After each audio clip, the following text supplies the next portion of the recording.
नमस्कार।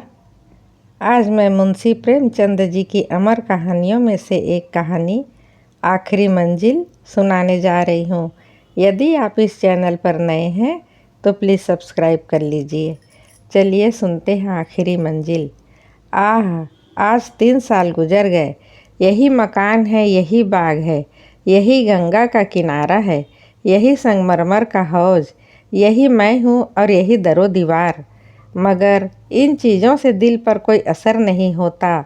वह नशा जो गंगा की सुहानी और हवा के दिलकश झोंकों से दिल पर छा जाता था, उस नशे के लिए अब जी तरस तरस के रह जाता है।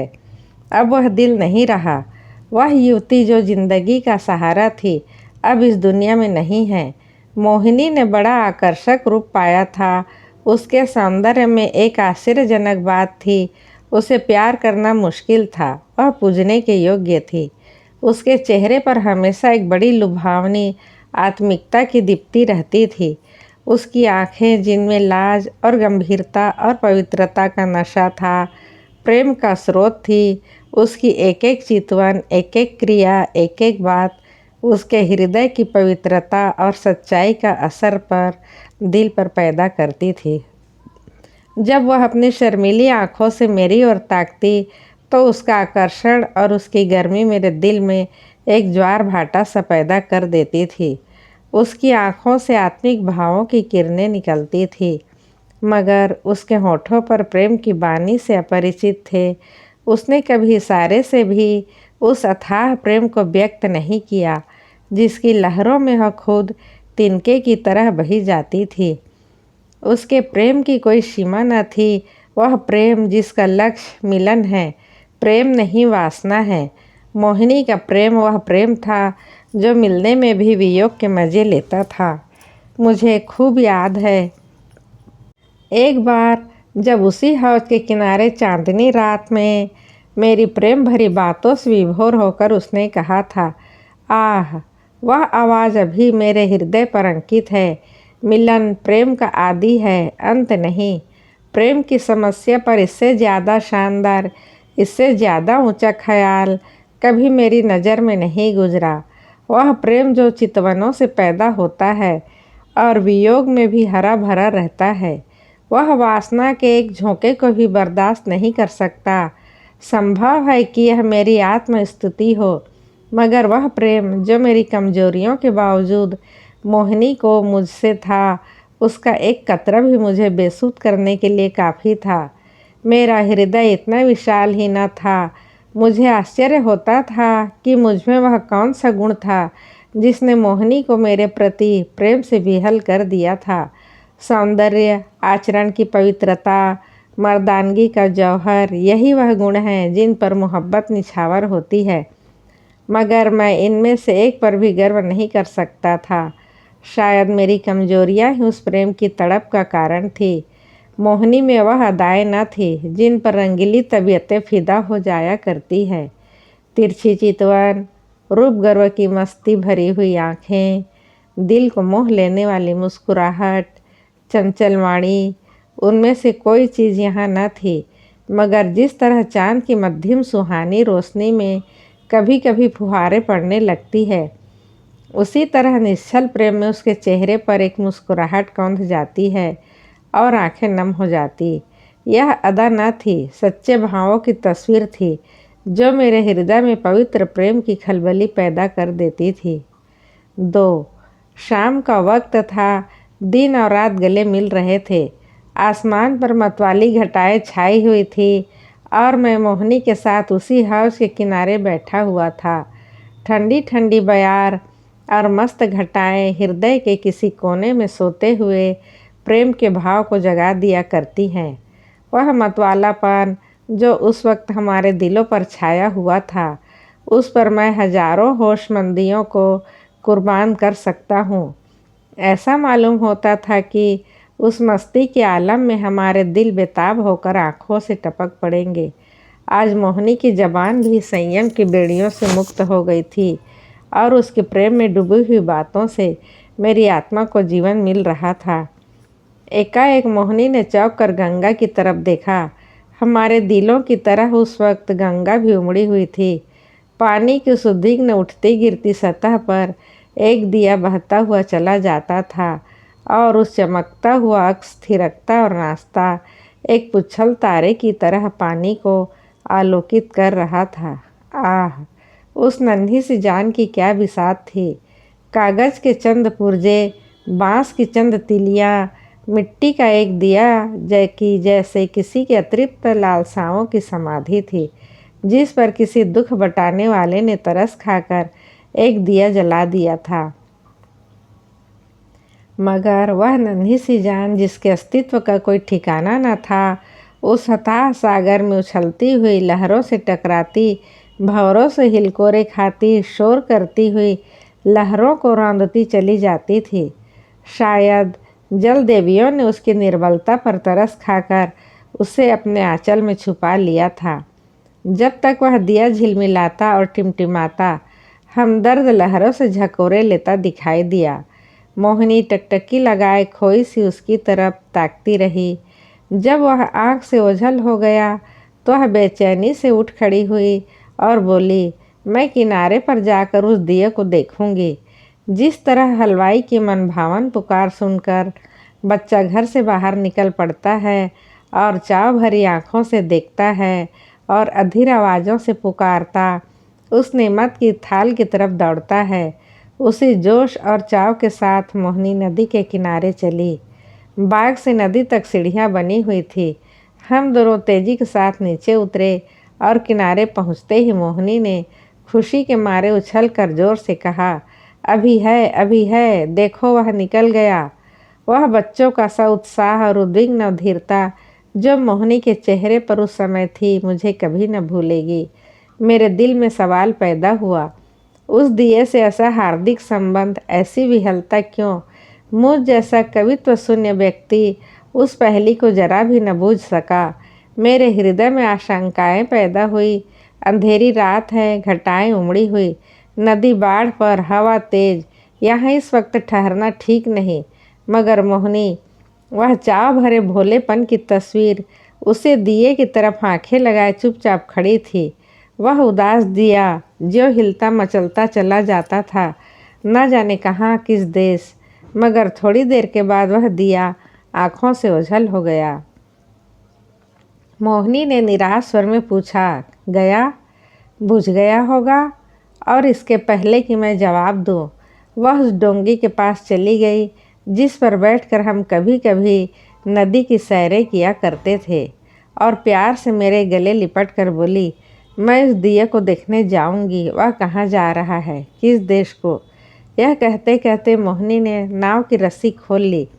जिस तरह पेड़ों की डालियां तूफान के झोंकों से झकोले खाती है, उसी तरह डोंगी डामाडोल हो रही थी। नदी का वह डरावना विस्तार, लहरों की वह भयानक छलांगे, पानी की वह गरजती हुई आवाज़, इस खौफनाक अंधेरे में इस डोंगी का बेड़ा क्यों कर पार होगा? मेरा दिल बैठ गया। क्या उस अभागे की तलाश में यह किश्ती भी डूबेगी? मगर मोहिनी का दिल उस वक्त उसके बस में न था। उसी दिए की तरह उसका हृदय भी भावनाओं की विराट लहरों भरी गरजती हुई नदी में बहा जा रहा था। मतवाली घटाएं झुकती चली आती थी कि जैसे नदी के गले मिलेंगी, और वह काली नदी यूँ उठती थी कि जैसे बादलों को छू लेंगी। डर के मारे आंखें मूंदी जाती थी। हम तेजी के साथ उछलते, कगारों के गिरने की आवाज़ें सुनते, काले काले पेड़ों का झूमना देखते चले जाते थे। आबादी पीछे छूट गई। देवताओं को बस्ती से भी आगे निकल गए। एकाएक मोहिनी चौंक कर खड़ी हुई, बोली, अभी है, अभी है, देखो वह जा रहा है। मैंने आँख उठाकर देखा, वह दिया ज्यों का त्यों हिलता मचलता चला जाता था। 3 उस दिए को देखते हम बहुत दूर निकल गए। मोहिनी ने यह राग अलापना शुरू किया। मैं साजन से मिलने चली। कैसा तड़पा देने वाला गीत था, और कैसी दर्द भरी रसीली आवाज़, प्रेम और आंसुओं में डूबी हुई। मोहक गीत में कल्पनाओं को जगाने की बड़ी शक्ति होती है। वह मनुष्य को भौतिक संसार से उठाकर कल्पना लोक में पहुंचा देता है। मेरे मन की आंखों में उस वक्त नदी की पुरसोर लहरें, नदी किनारे की झूमती हुई डालियाँ, सनसनाती हुई हवा, सब ने जैसे रूप धर लिया था और वह सब की सब तेजी से कदम उठाए चली जाती थी अपने साजन से मिलने के लिए। उत्कंठा और प्रेम से झूमती हुई ऐ युवती की धुंधली सपने जैसी तस्वीर हवा में, लहरों में और पेड़ों के झुरमुट में चली जाती दिखाई देती और कहती थी, साजन से मिलने के लिए। इस गीत ने सारे दृश्य पर उत्कंठा का जादू फूंक दिया। मैं साजन से मिलन चली, साजन बसत कौन सी नगरी, मैं बौरी न जानूं, ना मोहे आस मिलन की, उससे ऐसी प्रीत भली, मैं साजन से मिलन चली। मोहनी खामोश हुई तो चारों तरफ सन्नाटा छाया हुआ था और उस सन्नाटे में एक बहुत मध्यम रसीला स्वप्निल स्वर क्षितिज के उस पार से या नदी के नीचे से या हवा के झोंकों के साथ आता हुआ मन के कानों को सुनाई देता था। मैं साजन से मिलन चली। मैं इस गीत से इतना प्रभावित हुआ कि जरा देर के लिए मुझे ख्याल न रहा कि मैं कहाँ हूँ और कहाँ जा रहा हूँ। दिल और दिमाग में वही राग गूंज रहा था। अचानक मोहिनी ने कहा, उस दिए को देखो। मैंने दिए की तरफ देखा। उसकी रोशनी मंद हो गई थी और आयु की पूंजी खत्म हो चली थी। आखिर वह एक बार जरा भपका और बुझ गया। जिस तरह पानी की बूंद नदी में गिरकर गायब हो जाती है, उसी तरह अंधेरे के फैलाव में उस दिए की हस्ती गायब हो गई। मोहिनी ने धीमे से कहा, अब नहीं दिखाई देता, बुझ गया। यह कहकर उसने एक ठंडी सांस ली। दर्द उमड़ आया, आंसुओं से गला फंस गया। जबान से सिर्फ इतना निकला, क्या यही उसकी आखिरी मंजिल थी? और आंखों से आंसू गिरने लगे। मेरी आंखों के सामने से पर्दा सा हट गया। मोहिनी की बेचैनी और उत्कंठा, अधीरता और उदासी का रहस्य समझ में आ गया और बरबस मेरी आंखों से भी आंसू की चंद बूंदें टपक पड़ी। क्या उस शोर भरे खतरनाक तूफानी सफ़र का यही आखिरी मंजिल थी? दूसरे दिन मोहिनी उठी तो उसका चेहरा पीला था। उसे रात भर नींद नहीं आई थी। वह कवि स्वभाव की स्त्री थी। रात की इस घटना ने उसके दर्द भरे भावुक हृदय पर बहुत असर पैदा किया था। हंसी उसके होठों पर यूं ही बहुत कम आती थी। हाँ, चेहरा खिला रहता था। आज से वह हंसमुखपन भी विदा हो गया।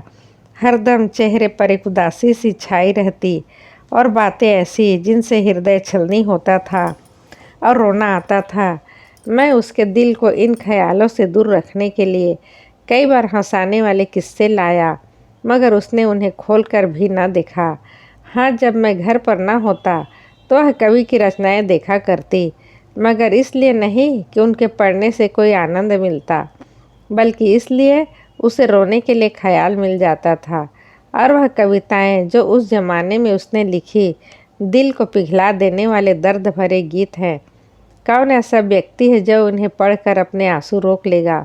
वह कभी कभी अपनी कविताएं मुझे सुनाती और जब मैं दर्द में डूबकर उनकी प्रशंसा करता तो मुझे उसकी आंखों में आत्मा के उल्लास का नशा दिखाई पड़ता।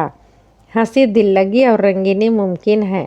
कुछ लोगों को दिलों पर असर पैदा कर सके, मगर वह कौन सा दिल है जो दर्द के भावों से पिघल न जाएगा। एक रोज़ हम दोनों इसी बाग की सैर कर रहे थे। शाम का वक्त था और चैत का महीना।